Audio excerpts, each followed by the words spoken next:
দীর্ঘ আইনি লড়াই।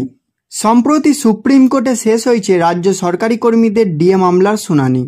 চূড়ান্ত শুনানি শেষে মামলার স্ট্যাটাস হেয়ার্ড অ্যান্ড রিজার্ভড অর্থাৎ মামলাটির শুনানি সম্পন্ন হয়েছে এবং রায় সংরক্ষিত রাখা হয়েছে। সরকারি কর্মীদের মনে এখন একটাই প্রশ্ন, ডিএ মামলার রায়দান কবে হবে? এই সংক্রান্ত বিষয়ে এবার বড় আপডেট সামনে আসবে। ডিএ মামলার চূড়ান্ত রায় নভেম্বরে। বিচারপতি সঞ্জয় করল এবং বিচারপতি প্রশান্ত কুমার মিশ্রের বিশেষ বেঞ্চে ডিএ মামলার শুনানি শেষ হয়েছে। শুনানি শেষে রায়দান স্থগিত রেখেছেন দুই বিচারপতির বেঞ্চ। কারো কোনো বক্তব্য থাকলে তা লিখিত আকারে জমা দেওয়ার কথা বলেছে সুপ্রিম কোর্ট।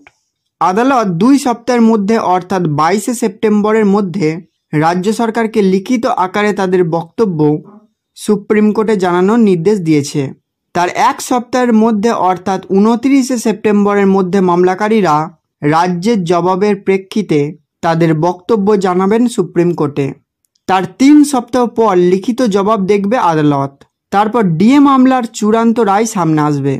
প্রথমে মনে করা হচ্ছিল অক্টোবর মাসে ডিএ মামলার রায়দান হবে, তবে সমস্ত প্রক্রিয়া শেষ হওয়ার পর দুর্গাপূজা এবং দীপাবলির ছুটির কারণে অক্টোবরে রায় বেরোনোর সম্ভাবনা প্রায় নেই বলেই মনে করা হচ্ছে।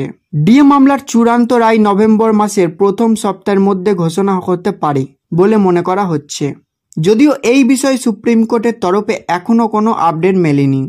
ডিএ মামলায় প্রথম থেকেই রাজ্যের যুক্তি ছিল ডিএ বাধ্যতামূলক নয়, এটা সরকারি কর্মীদের মৌলিক অধিকারের মধ্যে পড়ে না।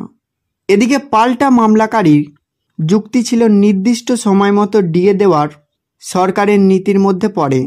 বেতন কমিশনের সুপারিশ মেনে নির্দিষ্ট সময় অন্তর ডিএ মিটিয়ে দেওয়া হোক, প্রয়োজনে বকেয়া ডিএ কিস্তিতে দেওয়ার প্রস্তাব দেন তারা। রাজ্য সরকারি কর্মীদের আশা চূড়ান্ত রায় তাদের পক্ষেই আসবে। সর্বোচ্চ আদালত আংশিক ভাগ নয়, সম্পূর্ণ 100% বকেয়া ডিএ মিটিয়ে দেওয়ার নির্দেশ দেবে বলে আশাবাদী তারা। এবার সুপ্রিম কোর্টের রায় কোন দিকে যায় সেটাই দেখার।